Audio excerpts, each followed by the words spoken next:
the only major leaguer to win a Stanley Cup, Jim Riley from Bayfield, New Brunswick. My name is Wayne Patterson, and I'm pleased to give this presentation.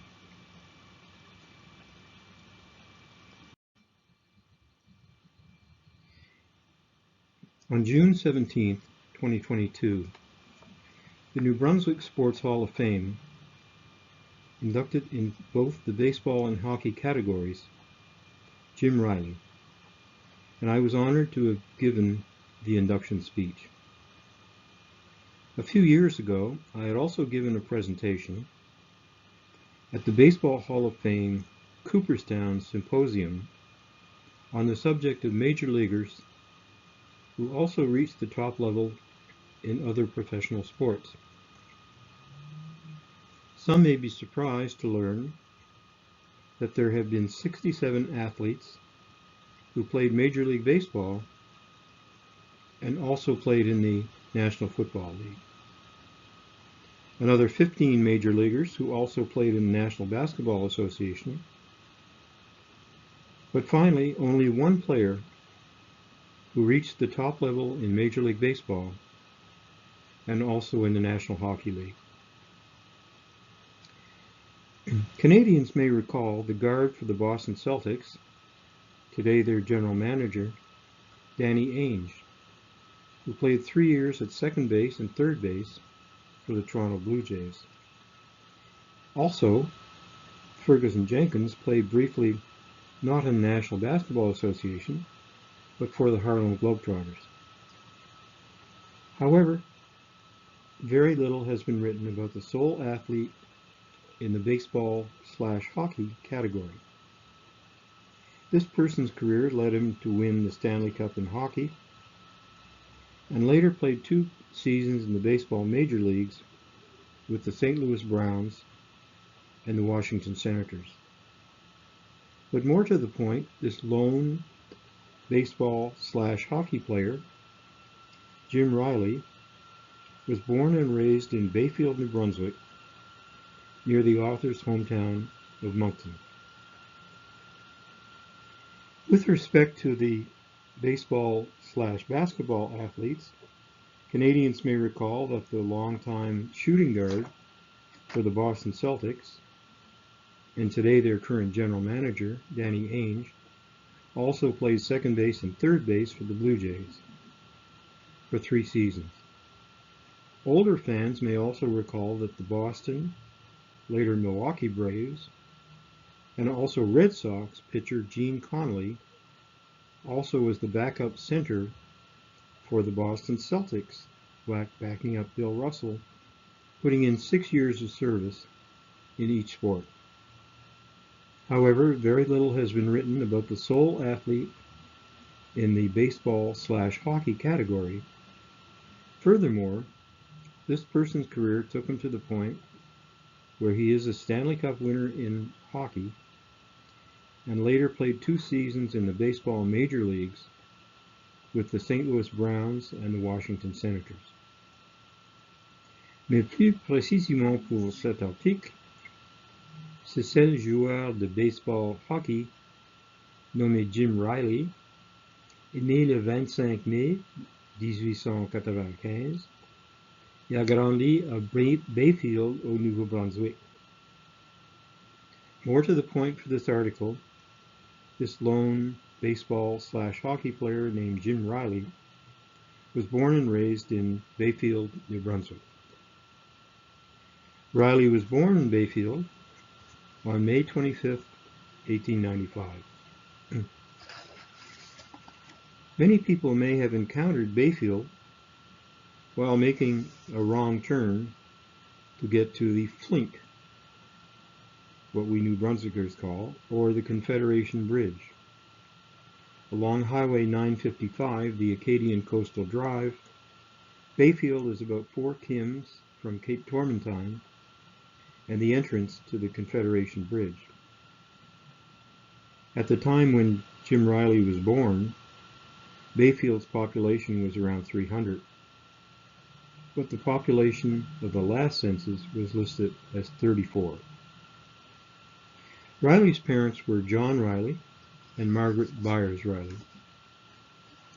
By 1915, Jim Riley pursued his path through professional sports, en route playing for the Calgary Victorias in the Alberta Senior Hockey League. The following season, he joined the professional Victoria, British Columbia Aristocrats of the Pacific Coast Hockey Association. Les historiens du hockey savent que la Coupe Stanley a été commandée en 1892 et que pendant environ 30 ans, elle a été décernée à l'équipe gagnante dans le cadre d'un défi pour le trophée.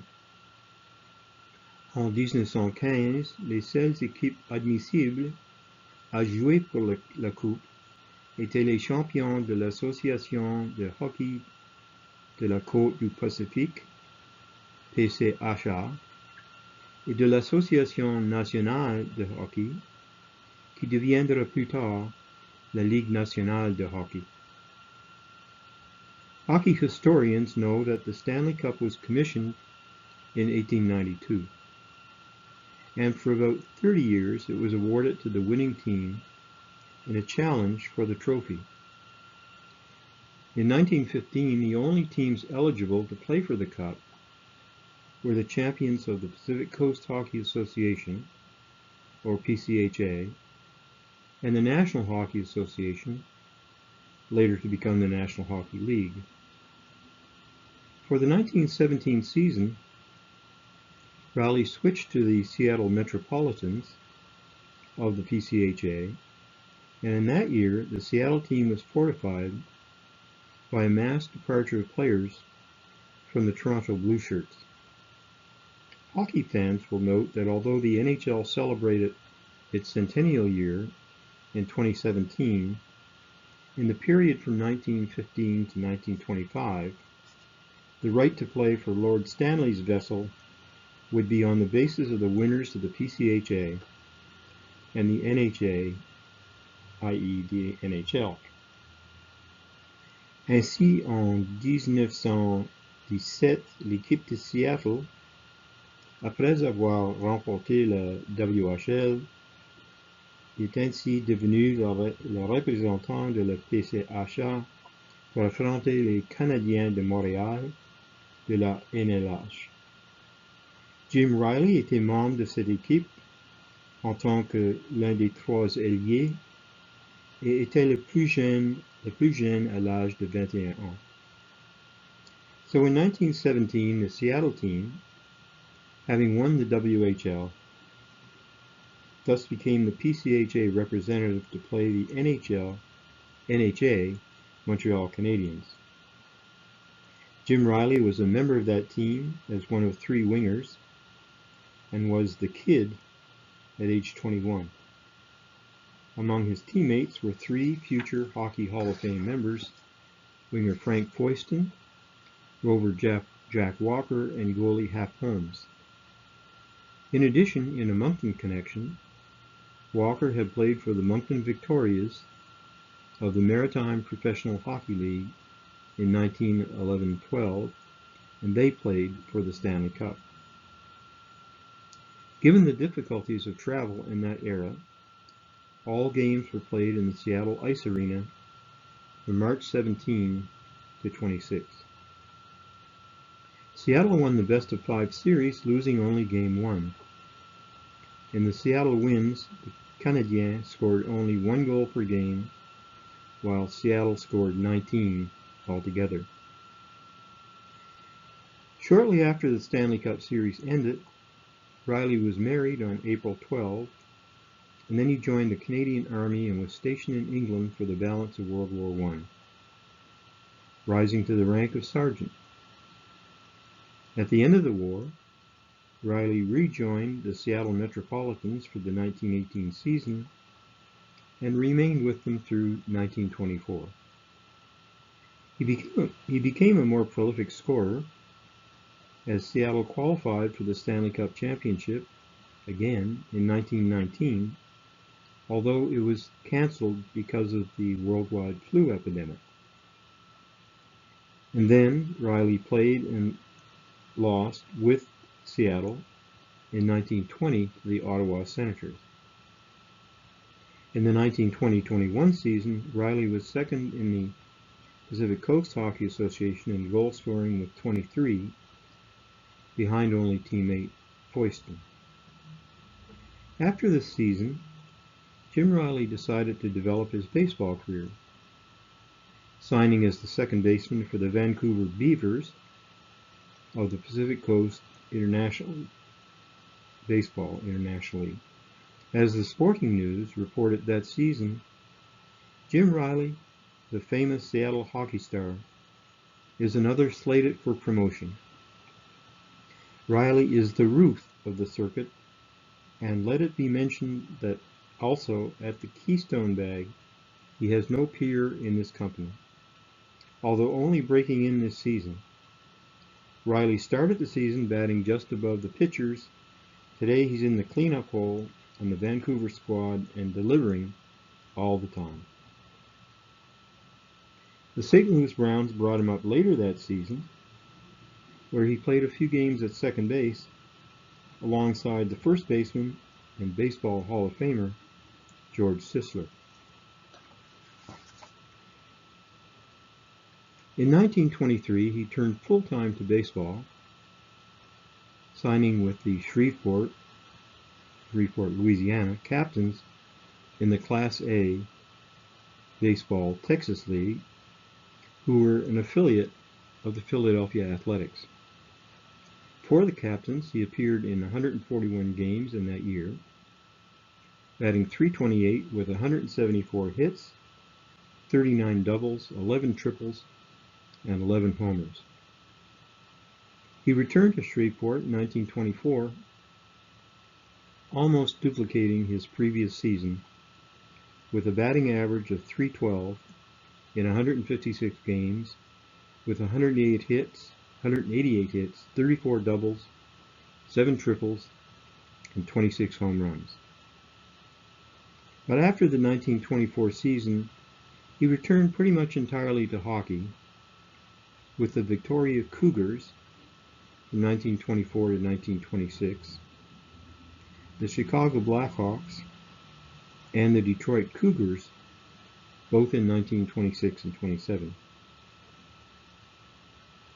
He would only appear again in Major League Baseball for a few games in 1923 with the Washington Senators. While playing for Shreveport in 1923, he met and married a woman named Martha Baker, the mother of the team's bat boy. Meanwhile, he had returned to hockey with the Victoria Cougars from 1924 to 1926. And then his former Seattle manager, Pete Muldoon,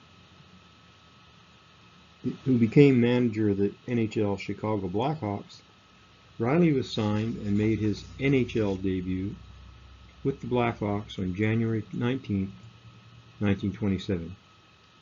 But his former teammate, Frank Foyston, had become the coach of the Detroit Cougars, forerunners of the Red Wings, signed Jim Riley, and so Riley concluded his pro hockey career in that season. After his baseball retirement, he settled in the Dallas area, working in public relations and becoming a scratch golfer. Riley and the family later moved to Seguin, Texas, and he died on his 74th birthday in 1969 and was buried in New Braunfels, Texas.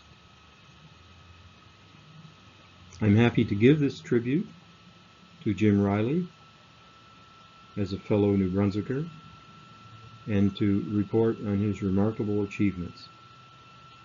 I'll be happy to take any questions from the audience, and if you wish to do it online, my email is waynep97@gmail.com. Thank you very much, and I look forward to your questions and any further conversation. Thank you.